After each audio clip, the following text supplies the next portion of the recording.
Hello everyone. आज हम class 6 का साइंस का चैप्टर नंबर 3 स्टार्ट करेंगे एनसीईआरटी बुक का, जो कि हमारे चैप्टर का नाम है mindful eating a path to a healthy body. ठीक है, हमें कैसा खाना खाना है अपने शरीर को स्वस्थ रखने के लिए, हेल्दी रखने के लिए। तो सबसे पहले इसमें एक सुभाषित गिवन है, हमें क्या गिवन है? सुभाषित गिवन है, तो हम उसको देख लेते हैं। तो सबसे पहली सुभाषित है हमारी, कोरुक कोरुक कोरुक कोरुक कोरुक हितबुक मितबुक ऋतुबुक। ठीक है, एक सुभाषित है गिवन, इसका हम मीनिंग देख लेते हैं। कोरुक मतलब हुआ हु इज हेल्दी, कौन हेल्दी है, कौन स्वस्थ है। अगेन कोरुक, who is healthy, who is healthy, कौन स्वस्थ है, कौन स्वस्थ है। One who eats food that is wholesome, एक ऐसा जो ऐसा खाना खाए जिसमें हमारे सारे न्यूट्रिएंट प्रेजेंट हो। इन मॉडरेट क्वांटिटीज, जो कम अमाउंट में खाए, ना ज्यादा ना कम। और and appropriate for the season time and place, और ऐसा खाना खाए जो उसके सीजन के हिसाब से, टाइम के हिसाब से और प्लेस के हिसाब से सही हो। तो ये हो गया हमारा सुभाषित। देख लेते हैं आगे क्या है इसमें। तो सबसे पहले है Medu and Misty read thought of the day. जो मेदू और मिस्टी है दोनों थॉट ऑफ द डे पढ़ते हैं। यहाँ पे जैसे मैं दिखाई दे रहे ना दो बच्चे, और यहाँ पे आज का विचार thought of the day given है। तो उसमें क्या लिखा है? On the school notice board every day. ठीक है, टुडेज थॉट अन्ना अन्नेन जातानी जीवंती। ठीक है, मेक्स देम क्यूरियस। तो आज का जो थॉट लिखा था वो था लिखा हुआ अन्नेन जातानी जीवंती। ठीक है, जो कि हमारे तैत्तिरीय उपनिषद से लिखा गया है। तो जो मिस्टी होती है, Misty tells Medu that it is a Sanskrit saying which means food gives life to the living beings. ठीक है, तो जो मिस्टी होती है वो मेदू से कहती है कि ये एक संस्कृत सेइंग है। ठीक है, संस्कृत भाषा में लिखा है, जिसका मतलब होता है कि जो फूड है, जो खाना है, वो लिविंग बीइंग्स को लाइफ देती है। The food gives the life to the living beings. ठीक है, let us try to understand the significance of this saying. अब हम इस जो हमारा जो ये सेइंग है अन्नेन जातानि जीवंती, इसको आज हम अच्छे से आगे देखते हैं ये है क्या। ठीक है, तो नेक्स्ट हमारा टॉपिक है इसमें व्हाट डू वी ईट, हम क्या खाते हैं। ठीक है, तो लेट अस रिकॉर्ड, इसमें एक एक्टिविटी हमें गिवन है कि all of us eat food every day. जैसे कि हम सब रोज खाना खाते हैं। Food is an essential component of our daily life, हमारी डेली लाइफ के लिए जो फूड है वो बहुत ज्यादा इंपॉर्टेंट है हमारी बॉडी के लिए। List the food items you have consumed over the week in the table 3.1। अब आपको क्या करना है? एक हफ्ते में, 1 वीक में आप जो जो खाना खाते हैं उसको आपको एक टेबल में लिखना है। ठीक है, ये आप लोग करेंगे। ठीक है, जैसे कि हम यहाँ पे लिख देते हैं कि food items consume over the week. ठीक है, तो मान लो मंडे को मैंने जैसे मान लो मंडे को लिया, हम खा रहे हैं दाल चावल। ठीक है, ट्यूसडे को खा लिया रोटी सब्जी। ठीक है, अब हम वेडनेसडे को ले रहे हैं डोसा। ठीक है, मान लो थर्सडे को लिया इडली। ठीक है, उपमा, फ्राइडे को उपमा ले लिया। ऐसे करते करते नेक्स्ट हमारा हमने कुछ और मील लिया अगले दिन। तो ऐसे करके आपने क्या करना है, आप अपने अकॉर्डिंग इस टेबल में अपना जो आप ओवर अ वीक, पूरे एक हफ्ते में जो भी फूड कंज्यूम करते हैं वो फूड आइटम आपको इसमें लिखना है। ठीक है, नेक्स्ट है हमारा what observation can you make about your food from the data collection. ठीक है, आपने क्या ऑब्जर्वेशन कर रहे हो? आपने देखा मंडे को आपने दाल चावल खाया, ट्यूसडे को सब्जी रोटी खाई। ठीक है, वेडनेसडे को तो आपने कुछ और खाया, फिर अलग दिन आपने डोसा खा लिया। तो ऐसे करते करते हमने पूरे वीक में डिफरेंट टाइप का खाना खाया। तो do you eat the same kind of food in every meal और डू यू चॉइसेस वेरी। ठीक है, क्या आप एक तरीके का खाना खाते हो या वेरी कर रहा है? फिलहाल तो हमने जो देखा हमारा जो पूरे वीक का जो हमारा जो फूड है हमारा वेरी कर रहा है।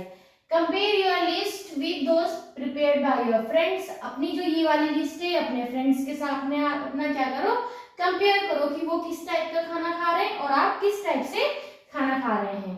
Find similarities and differences in the food consumed by you and your friends, आपको देखना है कि क्या ऐसी चीजें जो वो आपके जैसे खा रहे हैं और क्या ऐसी चीजें जो कि डिफरेंट है, वो अलग चीजें ऐसे क्या खा रहे हैं, आपको उसको क्या करना है, उनके बीच में सिमिलैरिटी और डिफरेंस देखना है। व्हाट डिड यू फाइंड, आपने क्या देखा, record your finding in your notebook, जो भी आपको लगा वो आपको अपनी नोटबुक में लिखना है। You may have noticed that there is a variety in the food eaten by you and your friend, आपने देखा होगा यहाँ पे ऐसी वैरायटी है फूड की, ठीक है, डिफरेंट है, जो आपके फ्रेंड्स अलग टाइप का खाना खा रहे हैं, आप अलग खा रहे हो, कोई और है वो अलग खा रहे हैं, तो क्या है, वैरायटी ऑफ फूड्स। तो do you think that such diversity in food exist in all state of our country, क्या है हमारे पूरी कंट्री के सारे स्टेट में ऐसी ही डाइवर्सिटी मिलती है हमें फूड इन डिफरेंट रीजन। देख लेते हैं हमारे जो डिफरेंट रीजन में कैसे कैसे हमें फूड मिलते हैं, food in the different region. Activity फिर है हमें दी हुई, लेट अस एक्सप्लोर, देख लेते हैं।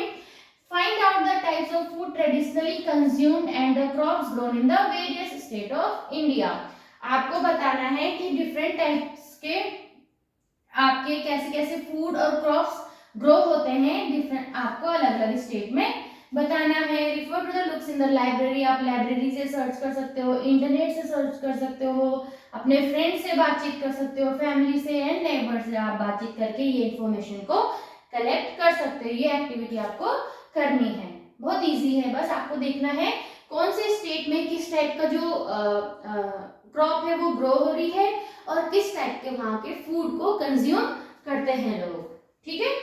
तो ऐसे ही आपको यहाँ पे गिवन है, अब हम इसको समझ लेते हैं।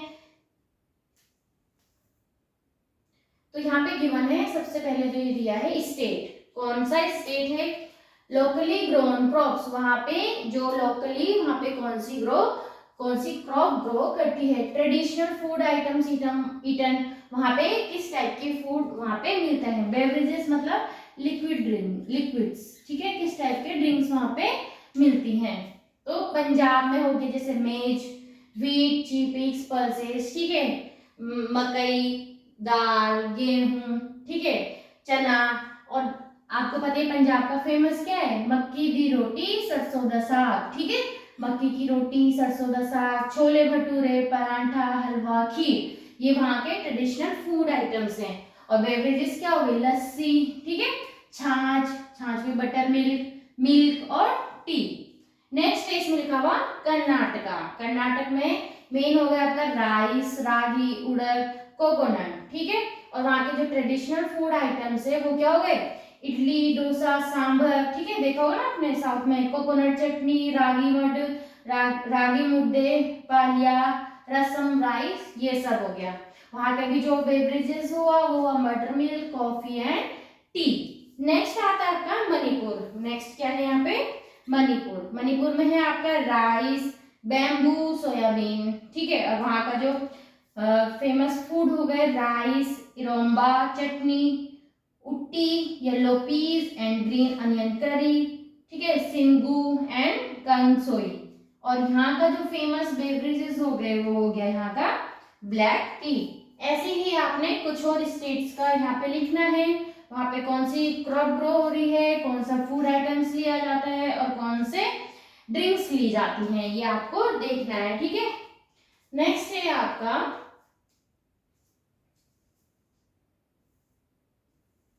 what do we see diversity in traditional food consumed in various state of our country. Analyze the data collected by you. Are there food items that are common across the state? Make a list of those food items. You may find that some food items are common in many states. ठीक है, कुछ ऐसे food item है जैसे कि rice Manipur में भी है ना, ऊपर भी लिखा है ऐसे ही, ठीक है। तो कुछ क्या होती हैं, कॉमन है, कुछ फूड आइटम्स आपको एक स्टेट और दूसरे स्टेट में भी मिलेंगे, ठीक है।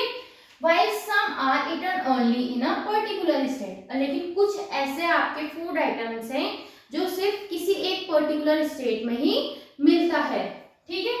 What relation do you find between the traditional food items and the locally grown food crops? ठीक है, वहाँ का जो ट्रेडिशनल फूड है, ठीक है, और वहाँ की जो लोकली, जो वहाँ पे सबसे ज्यादा क्रॉप ग्रो होती है, इन दोनों के बीच में आपको क्या रिलेशन मिला? तो you must have observed that the traditional food of any state is usually based on the crop grown in that state. अब देखो, जहाँ पे जो क्रॉप ज्यादा होगी, लोग उसको ही ज्यादा क्या करेंगे, कंज्यूम करेंगे, उसको ज्यादा खाएंगे, है ना। तो वहाँ पे देखना कि वहाँ पे जो भी लोकली उनकी जो क्रॉप होती है, वही उनका फूड, उसी से ही उनका ट्रेडिशनल फूड बनता है, प्रिपेयर होता है। तो India is an agricultural country with diverse soil and climate types. India एक कृषि प्रधान एग्रीकल्चरल कंट्री है, जो जहाँ पे क्या मिलती है आपको, diverse, different soil and different climate आपको यहाँ पे मिलते हैं। Various crops are grown in its different region depending on the soil type and the climatic conditions. ठीक है, डिफरेंट टाइप्स की आपके यहाँ पे इंडिया में क्या होते हैं, क्रॉप ग्रो होते हैं, अनाज ग्रो होते हैं। ठीक है, वो किस वजह से, डिफरेंट स्टेट में डिफरेंट टाइप का आपको सॉइल एंड डिफरेंट टाइप्स की आपको क्लाइमेटिक कंडीशंस मिलेंगी, जिस वजह से आपको जो क्रॉप्स में है वहां पे डिफरेंट टाइप के मिलेंगे। नेक्स्ट आता है आपका, in various region of India the choice of food में vary according to the cultivation of the food crops in that particular region, taste, preference, culture and tradition। जो आपको इंडिया के जो अलग अलग रीजन है, वहां पे आपको जो फूड चॉइस मिलेगी वो किस हिसाब से मिलेगी, अकॉर्डिंग टू द कल्टीवेशन, ठीक है, ऑफ फूड क्रॉप्स। ठीक, वहां पे किस समय में कौन सी क्रॉप का कल्टीवेशन हो रहा है, उस पर्टिकुलर रीजन में वहां का जो टेस्ट है उसको प्रेफरेंस लेते हैं, वहां के कल्चर को और वहां के ट्रेडिशंस को। नेक्स्ट है आपका कि how have cooking practice change over time. अब आपने देखा होगा जो कुकिंग करने का तरीका है वो अब पहले से क्या है, चेंज है। पहले मिट्टी का चूल्हा यूज करते थे, लकड़ी से बनाते थे ना, फिर उसके बाद स्टोव्स आए, फिर अब गैस आए, अब धीरे धीरे इलेक्ट्रिकल इक्विपमेंट भी आने लग गए हैं, है ना। तो how have cooking practice change over the time. You have learn that food habits vary across state. जो फूड हैबिट है it's vary across the state. ठीक है, our food choices as well as practice of food preparation may differ from one another. ठीक है, किसी खाने को prepare करने के लिए हम क्या तरीका यूज करते हैं, कोई दूसरी स्टेट वाले कुछ और मेथड से उसको बनाते होंगे, तो ये भी क्या कर रहा है, वेरी कर रहा है। Have our food habits and cooking practice change over the time. जो हमारी क्या जो फूड हैबिट है और कुकिंग प्रैक्टिस है, क्या वो धीरे धीरे चेंज हो गई है। आओ हम देख लेते हैं, let us interact and find out. फिर से यहाँ पर आपको एक एक्टिविटी गिवन है। Prepare a list of questions for gathering information from elderly peoples about their food habits and cooking practice. ठीक है, आपको क्या करना है, कुछ ऐसे क्वेश्चंस आपको प्रिपेयर करना है जो कि आप अपने से बड़ों से उनको पूछ सकते हो। ठीक है, उनके फूड हैबिट और कुकिंग प्रैक्टिस को लेकर। जैसे कि आपका पहला क्वेश्चन हो सकता है, what kind of food do you still eat and what is new. ठीक है, ऐसा कौन सा फूड है जो आप अभी तक खाते हैं और ऐसा कौन सा फूड है जो आपको अब नया लग रहा है, ये क्वेश्चन हो सकता है। What are the changes in the cooking practice over time. Cooking practice के लिए क्या क्या चेंजेस आए हैं तब से लेकर और अब तक। What has caused these changes, और ऐसे क्या रीजन है जिसकी वजह से ये चेंजेस आए हैं।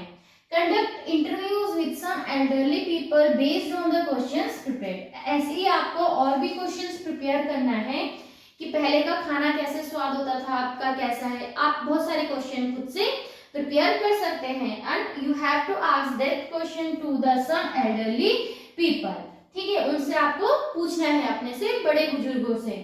तो आपको वो क्वेश्चन उनसे पूछना है और फिर आपको अंदाजा लगेगा कि पहले कैसे होता था और अब कैसा है। यहाँ पे देख रहे हैं ना आप, ट्रेडिशनली पहले कैसे यूज कर रहे हैं, चूल्हा यूज कर रहे हैं। ठीक है, चूल्हा, मिट्टी का चूल्हा है ये, ट्रेडिशनल स्टोव।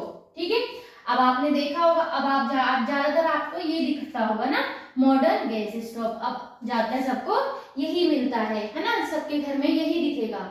और पहले हम कुछ भी चीज को पीसने के लिए, ग्राइंड करने के लिए सिलबट्टा, स्टोन ग्राइंडर यूज करते थे। ठीक है, क्या यूज करते थे? सिलबट्टा बोलते हैं इसको, स्टोन ग्राइंडर, ऐसे पीसते हैं इससे। ठीक है, अब हम क्या करते हैं? मिक्सी, इलेक्ट्रिकल ग्राइंडर का यूज करते हैं किसी भी चीज को पीसने के लिए। तो change in cooking tools over the time, पहले के टाइम में और अब के टाइम में देखो कितना डिफरेंस है ना। नेक्स्ट है हमारा कि what are your finding from the interview you conduct. अब आपने जो इंटरव्यू लिया है, बड़ों से पूछे हैं क्वेश्चन, उसमें आपको क्या मिला?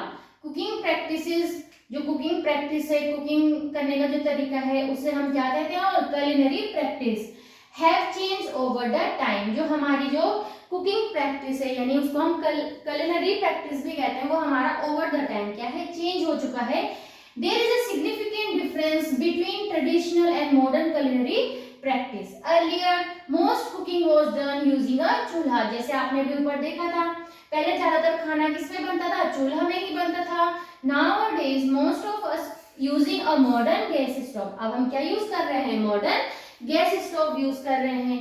Earlier, most grinding was done manually using a सिलबट्टा। अभी आपने देखा था ना, सिलबट्टा यूज करके पहले किसी भी चीज को ग्राइंड पीसा जाता था। अब हम क्या कर रहे हैं? These days we use an electrical grinder for ease of grinding. अब हम क्या कर रहे हैं? इलेक्ट्रिकल ग्राइंडर का यूज कर रहे हैं। Find out what were the other ways of cooking and grinding. आपको बताना है ऐसी other ways of cooking और grinding का। Why have these culinary practice changed over the time? Time के साथ साथ ये culinary practice, फूड प्रैक्टिस क्यों चेंज हो गई है, हमें इसको देखना है। These changes may be due to the factors such as technological development. अब जो हमारी culinary practice धीरे धीरे चेंज हो रही है, वो क्यों चेंज हो रही है? पहले हम चूल्हा यूज कर रहे थे, अब हमारे पास मॉडर्न गैस स्टोव हो गया है। पहले हमारे पास सिलबट्टे थे, अब हम क्या यूज कर रहे हैं? इलेक्ट्रिकल ग्राइंडर यूज कर रहे हैं। तो क्यों? ये एक तरीके से जो टेक्नोलॉजी डेवलपमेंट हुई है, ठीक है ना, वो टेक्नोलॉजी वाले तो चीज हुए जो है हमने बनाए, गैस स्टोव हो गए, मिक्सी हो गई। तो हमारा एक फैक्टर क्या है कि टेक्नोलॉजी डेवलपमेंट हुई है, उसकी वजह से अब हमारे जो फूड प्रैक्टिस है वो भी चेंज हो गई है। इम्प्रूव ट्रांसपोर्टेशन, ट्रांसपोर्टेशन हमारा इम्प्रूव हुआ है, एंड बेटर कम्युनिकेशन, और हमारा जो कम्युनिकेशन है वो भी बेटर हुआ है। ठीक है, नेक्स्ट है हमारा what are the component of food. ठीक है, अब हम देखते हैं हमारे जो फूड है, फूड के क्या क्या कंपोनेंट होते हैं, कंपोनेंट ऑफ अ फूड। तो Medu and Misty visit the traditional food festival organized in their school. अब जो मेदू और जो मिस्टी है, उनके स्कूल में एक फूड फेस्टिवल ऑर्गेनाइज हुआ है, traditional food festival. The theme of the festival is eat healthy, live healthy. स्वस्थ आहार, स्वस्थ जीवन। स्वस्थ आहार, eat healthy, live healthy. अच्छा खाना खाओगे तो अच्छा जीवन बिताओगे। तो उन्होंने फूड फेस्टिवल को ज्वाइन किया है। तो देख लेते हैं, जैसे यहाँ पे दिखा है ना, यहाँ पे दिखा है राजस्थानी फूड, यहाँ पे गुजराती फूड का स्टॉल लगा है, यहाँ पे असमीज फूड का स्टॉल लगा है, ऐसे ऐसे डिफरेंट स्टेट का फूड स्टॉल यहाँ पे दिखाया गया। The festival features various stall displaying different kind of traditional dishes. ठीक है, हर एक आपके स्टॉल में डिफरेंट काइंड के फूड आपको वहाँ पे मिलेंगे। Doctor Posy the nutrition expert explain to student that health is the ultimate wealth. ठीक है, जो डॉक्टर पोसीता है वो एक न्यूट्रिशनल एक्सपर्ट है, उनको पता है हमें खाना कैसे खाना है, किस अमाउंट में खाना है, एक्सपर्ट है वो। ठीक है, वो बताती है कि health is the ultimate wealth. जो हेल्थ है, जो हमारा जीवन है, वही हमारे लिए सबसे बड़ा धन है। ठीक है, health is the ultimate wealth. वो बताते हैं अगर हमारे पास हेल्थ है तो वेल्थ हम अपने आप से बना सकते हैं। ठीक है, आगे है इसमें, let us understand what Dr. Posita means by this statement.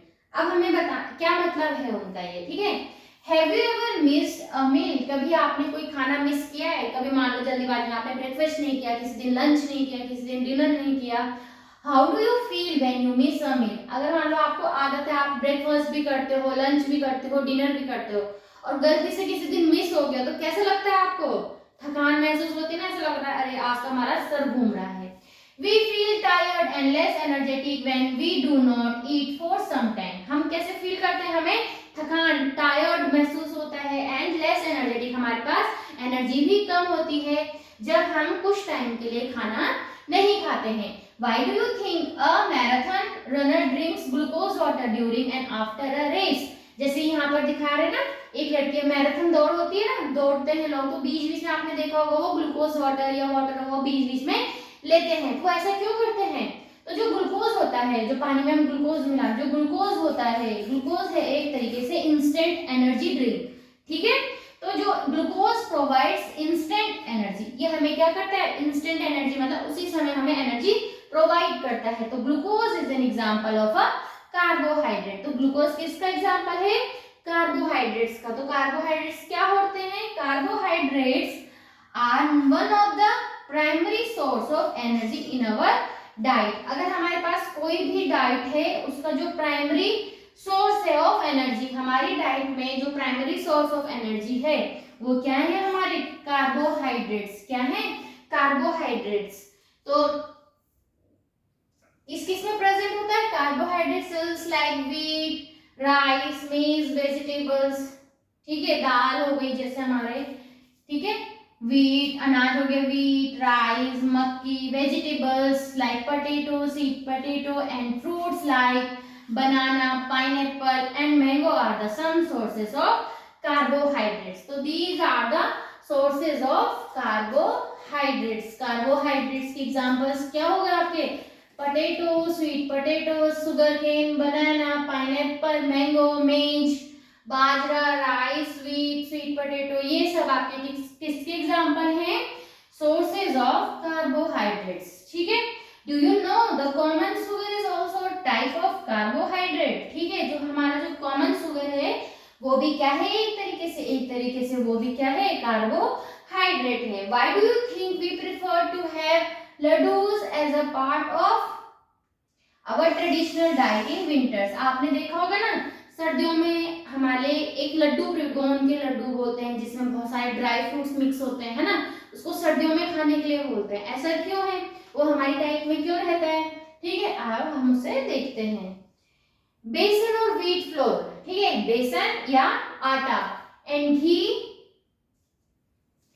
are among the main ingredients of the laddus along with गोंद। गोंद एक तरीके से एडिबल गम होता है, ठीक है। बेसन या फिर आटे का मिक्स होता है घी के साथ में, जिसमें हमारे जो मेन इंग्रेडिएंट होते हैं लड्डू के, किसके साथ में? गोंद के साथ में, जिसमें हमारे प्रेजेंट होते हैं नट्स एंड द सीड्स। क्या क्या प्रेजेंट होते हैं? Nuts and seeds. नट्स आपके कुछ भी हो सकते हैं, काजू, बादाम, ठीक है।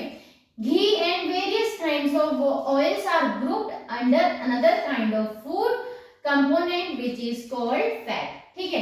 अभी हमने पढ़े थे कार्बोहाइड्रेट, अब आते हैं हमारे जो फूड है उसमें हमारा क्या होना चाहिए? एक फैट भी उसमें प्रेजेंट होना चाहिए। तो जैसे कि आपकी घी और जो डिफरेंट काइंड्स ऑफ आपके होते हैं ऑयल्स को, उनको हम एक अलग कैटेगरी में ग्रुप करते हैं, वो है हमारे फैट। उन्हें क्या कहते हैं?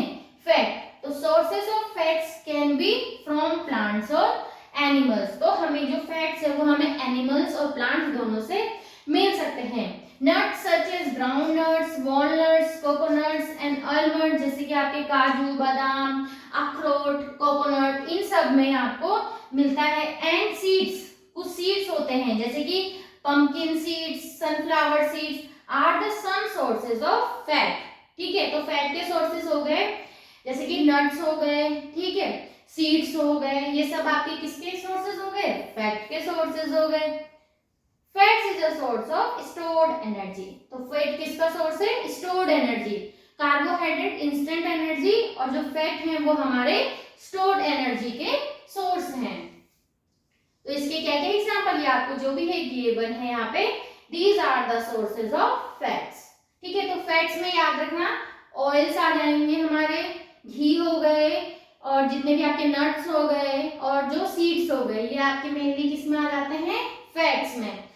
तो carbohydrate and fats provide us energy for performing various activity. जो कार्बोहाइड्रेट और फैट्स हैं मेनली हमें क्या कर रहे हैं, एनर्जी दे रहे हैं, ठीक है, इंस्टेंट एनर्जी, स्टोर्ड एनर्जी, ठीक है। ये कैसे एनर्जी देते हैं, इंस्टेंट एनर्जी। और जो फैट्स होते हैं स्टोर्ड एनर्जी।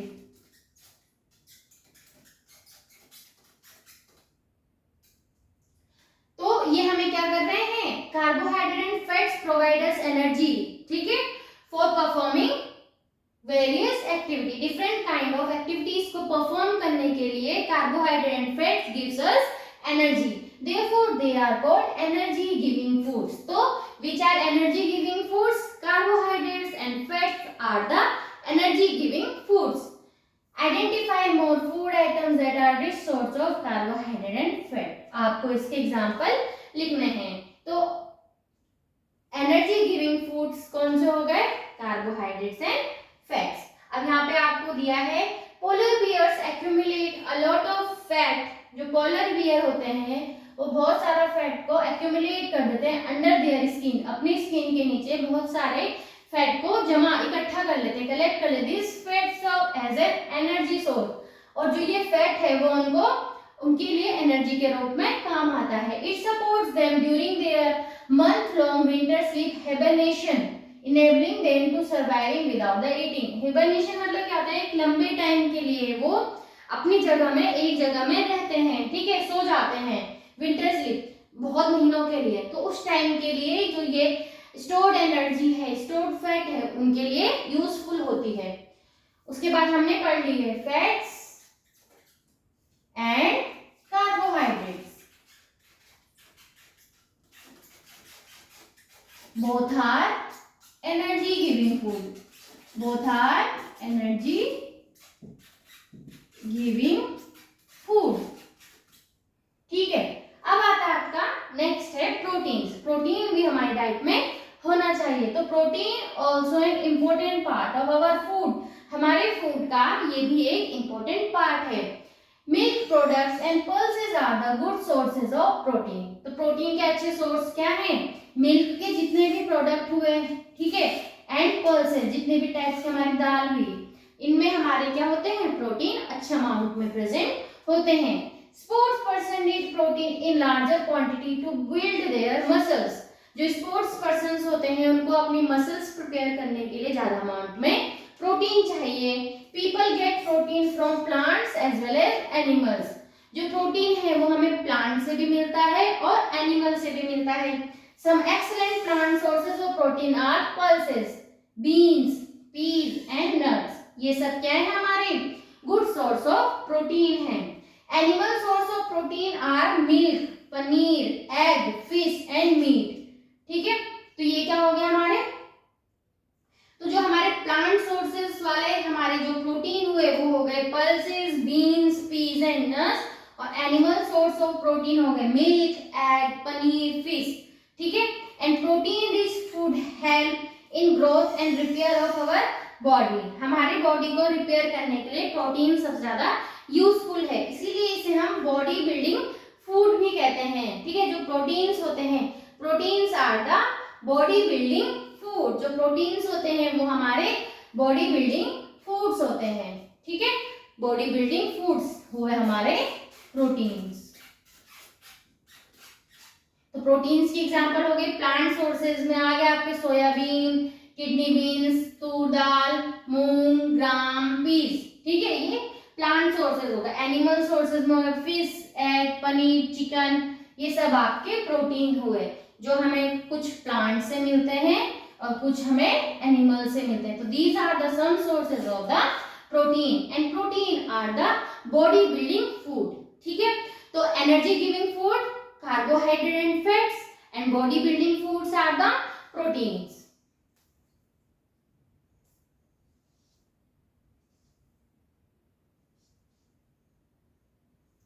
तो right amount of protein must be included in the diet of growing children for their proper growth and development, ठीक है।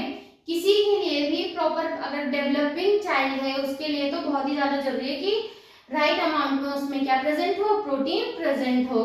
विच of these food component are the part of your daily life diet. ठीक है, आपको बताना है आपकी daily diet में कौन से ज्यादा यूज होते हैं। Have you ever seen mushrooms? They grow mostly in dark and moist places. Dark और मॉइस्ट प्लेस में होते हैं। Edible mushrooms are good source of protein. तो जो मशरूम होता है, जिस मशरूम को हम खाते हैं, those are also the good source of proteins. Mushrooms are also good source of protein. Mushroom से भी हमें बहुत अच्छा प्रोटीन मिलता है।